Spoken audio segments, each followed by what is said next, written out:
हो सकता है आप भी ये प्रॉब्लम फेस कर रहे हो। न्यू राउटर सक्सेसफुली सेटअप तो कर लिया है, वाईफाई भी कनेक्ट हो रहा है, लेकिन इंटरनेट बिल्कुल नहीं चल रहा।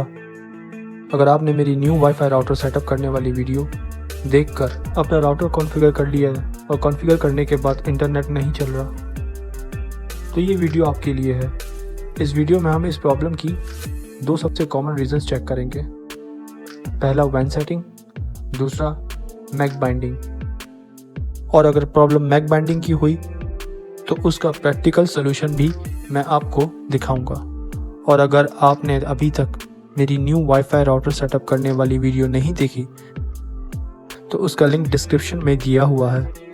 सबसे पहले वो वीडियो देखकर अपना राउटर सेटअप कर लें, और अगर सेटअप करने के बाद भी इंटरनेट ना चले तो फिर इस वीडियो को फॉलो करें।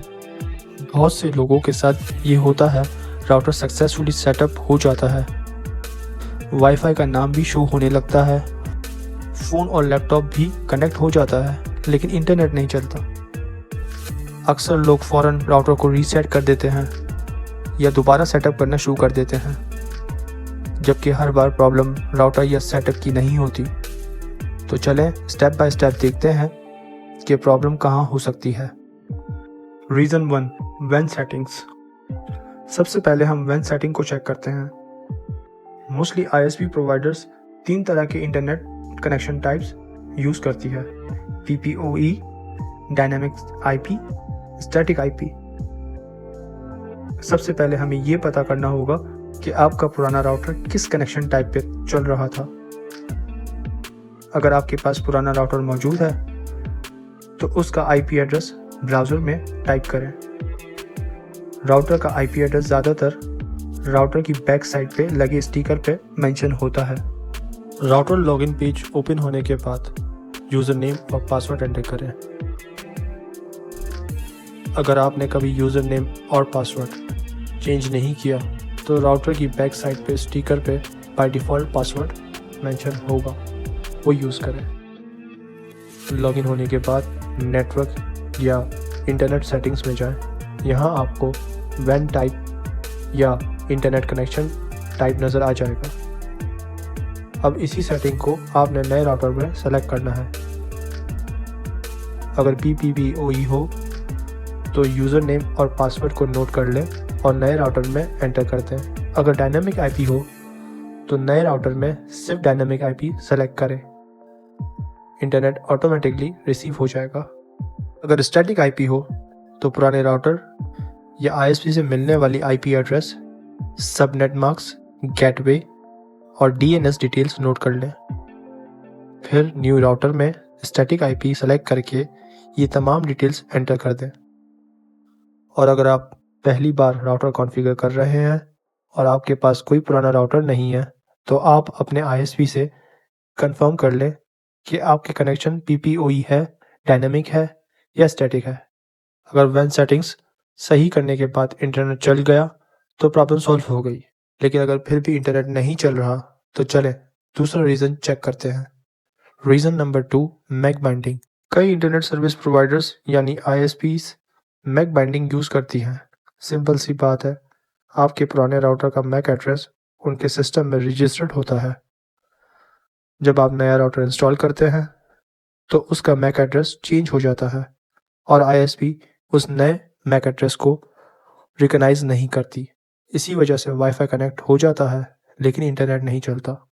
सॉल्यूशन नंबर 1, सबसे पहले अपनी आईएसपी को कॉल करें, उन्हें बताएं कि आपने नया राउटर इंस्टॉल किया है। अगर उनके सिस्टम में मैक बाइंडिंग लगी हुई होगी तो वो आपके नए राउटर का मैक एड्रेस अपडेट या रजिस्टर्ड कर देंगे। ये सबसे रिकमेंडेड और परमानेंट सॉल्यूशन है। Solution number 2, MAC clone. लेकिन अगर आईएसपी से कांटेक्ट नहीं हो रहा या रिस्पांस आने में डिले हो रहा है तो बहुत से राउटर्स में मैक क्लोन का ऑप्शन भी होता है। मैक क्लोन की मदद से हम अपने पुराने राउटर का मैक एड्रेस नए राउटर में कॉपी कर देते हैं। अगर प्रॉब्लम मैक बाइंडिंग की हो तो बहुत से केसेस में इसके बाद इंटरनेट चलना शुरू हो जाता है। अब सवाल ये है, पुराने राउटर का मैक एड्रेस मिलेगा कहाँ से? अगर पुराना राउटर आपके पास मौजूद है तो उसकी बैक साइड पे लगी स्टिकर पे मैक एड्रेस भी मेंशन होगा। अगर स्टिकर रीडेबल ना हो तो पुराने राउटर का लॉगिन पेज ओपन करें, एडवांस सेटिंग्स में जाएं, नेटवर्क या वैन सेटिंग्स ओपन करें। यहाँ आपको मैक एड्रेस नज़र आ जाएगा। इस मैक एड्रेस को नोट या कॉपी कर लें। अब न्यू राउटर का लॉगिन पेज ओपन करें।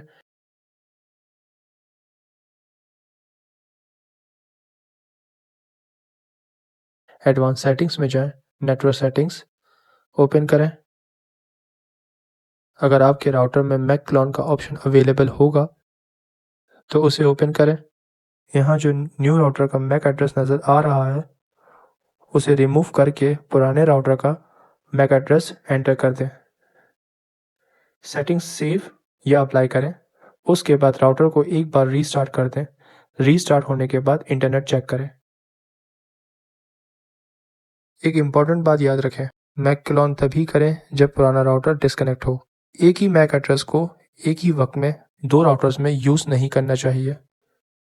और ये भी याद रखें कि हर आईएसपी मैक बाइंडिंग यूज़ नहीं करता।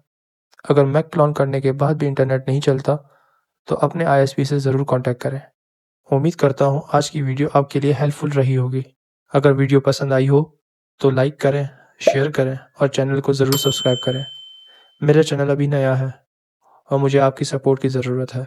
और अगर आप राउटर या वाईफाई से रिलेटेड किसी भी तरह का इशू फेस कर रहे हैं तो कमेंट्स में अपनी प्रॉब्लम डिटेल के साथ लिखें। अगर पॉसिबल हो तो राउटर सेटिंग्स का स्क्रीनशॉट, राउटर का मॉडल और अपने आईएसपी का नाम ज़रूर मेंशन करें। मैं कमेंट्स रेगुलरली चेक करता हूँ और जो इशू ज़्यादा लोग फेस कर रहे होंगे उस पर नेक्स्ट डिटेल्ड वीडियो बनाकर उसका कंप्लीट सॉल्यूशन शेयर करूँगा। शुक्रिया।